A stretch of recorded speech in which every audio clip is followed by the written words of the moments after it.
Today I'm going to do a tour of the ProMaster that I built back in 2016. This is only going to be a slideshow video, much like the Transit Connect video that I did, because back then I never thought of doing a YouTube video. This van was sold several years ago, but hopefully you'll still get some ideas by seeing what I did. The basic van is a 2014 ProMaster with a 159-inch wheelbase and the high roof. The body is the standard length, not the extended length, so this van has about a 12-foot long space that can be converted into living area. After considering a lot of design ideas, I decided to build this van with the kitchen up front, the living and sleeping area in the middle, and the bathroom at the rear of the van. After deciding on the layout, I formalized things a bit in SketchUp and began designing the cabinets. I worked from a floor plan upward, developing the cabinets as I went, verifying measurements in the actual van. As my computer model progressed, I put the whole thing into a virtual van to see how it would fit and how it would work. The final van came out pretty close to my original drawings. So let's look at the actual build. As you open the side door of the van, you're looking at the kitchen area.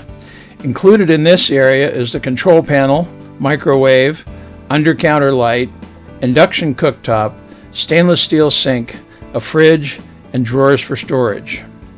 I laser cut and engraved the control panel that surrounds the microwave. The top section has a 110-volt outlet and the remote controller for the power inverter. The remote allows me to turn the inverter on and off and to monitor the battery level. In the left section, I have a pilot light that indicates when shore power is plugged in. Next to that is the master fuse for the 12-volt system. I use an electric hot water heater which is controlled with this switch and the pilot indicator. Next is the levels indicator that shows the fresh water and gray water tank levels and includes the pump switch. Finally, at the bottom are two dimmer switches to control the overhead lights and the LED strip light that's an accent all around the top of the overhead cabinets. The dimmers allow me to set any lighting level and are especially nice at night when I can dim the cabin to watch TV. The kitchen has its own LED light that illuminates the countertop. I installed a 2-burner induction cooktop and a stainless steel sink. At the rear of the countertop is a 110-volt outlet bar with USB charging outlets. On the right side of the kitchen base I have 4 drawers. The top one is separated so I can store flat stuff in the middle section and it will clear the sink drain. In the side bins I can store taller stuff like soap bottles, spices, and so on. I use the second drawer for silverware and cooking utensils. The third drawer holds plates, bowls, cups, and more, while the bottom deep drawer has plenty of room for pots and pans. Normally, the empty space between stuff here is filled with food cans and boxes, but I cleaned it up here for the tour. The base cabinet also houses a 3.2 cubic foot Frigidaire 110-volt refrigerator. It has a very large freezer compartment. Here you can see that even with 4 ice cube trays, there's still lots of room. The bottom section of the fridge is also large enough for my travel needs. I found that this 110-volt refrigerator will run about 3 days off the inverter and my battery system. Even though it's not really designed for mobile use, it's worked very well for me with no problems. I used Velcro straps to hold the doors shut while moving. Again, a simple solution that does the job. The openness and flexibility of the living area worked well for us. During the day, we could lounge comfortably on the 2 large couches. When we needed the table, it set up quickly. I used a couple of pipe flanges mounted on the bottom side of the floor. The table then had some custom-made sockets that slipped over the flanges on the top of the support pipes. The table had plenty of room for the 2 of us to use our computers comfortably, and it worked great for meals too. When it's time for bed, a filler piece and the tabletop go in the center area. The back cushions fill in this area so you can make up a bed that's essentially a king-size bed. The bed area is actually almost square, so you can sleep either lengthwise or crosswise. This is handy if you pull into a spot late at night and it's not exactly level. Just arrange the bed so your head is uphill.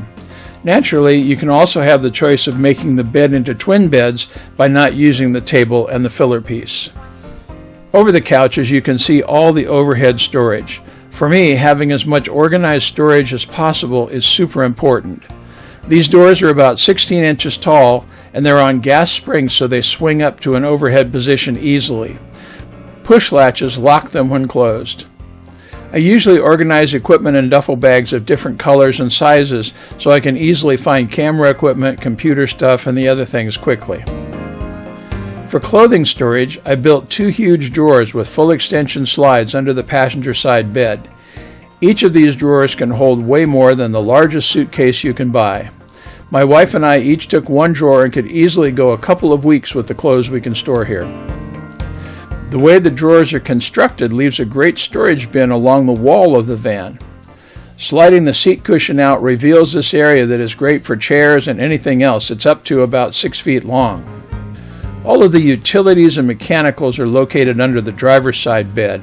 At the back is the propane tank in its own sealed compartment with a vent to the outside. Forward of that is a 4-gallon electric hot water heater. This Bosch unit heats up in about 20 minutes. To prevent winter problems, I put both the 21-gallon freshwater tank and the 21-gallon gray water tanks inside.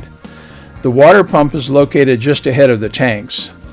Next to the automatic transfer switch that changes the 120-volt outlets in the van from inverter power to shore power.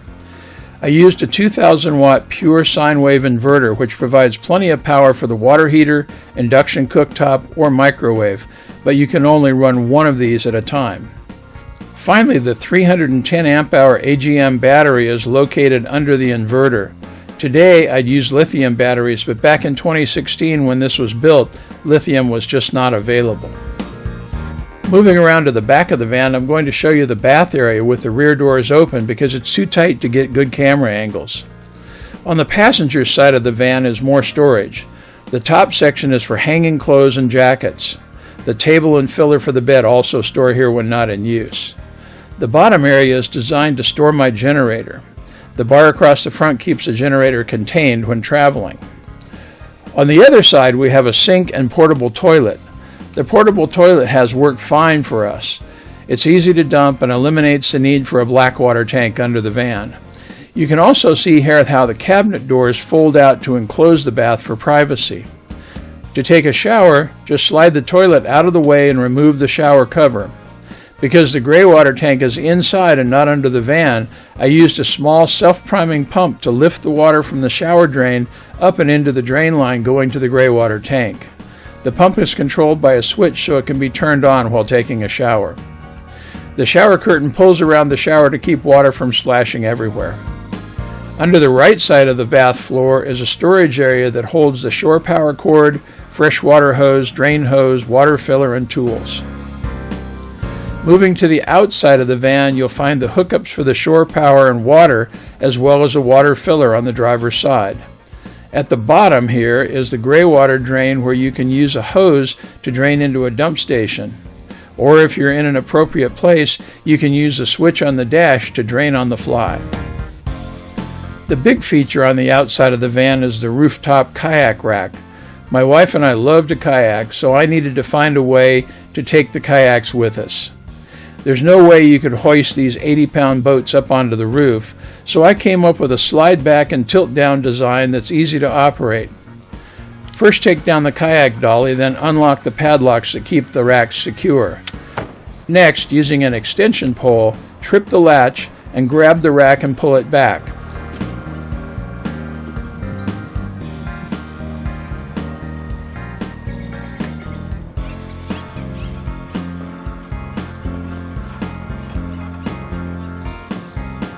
Once down, insert the dolly, unstrap the kayaks, and tilt them down.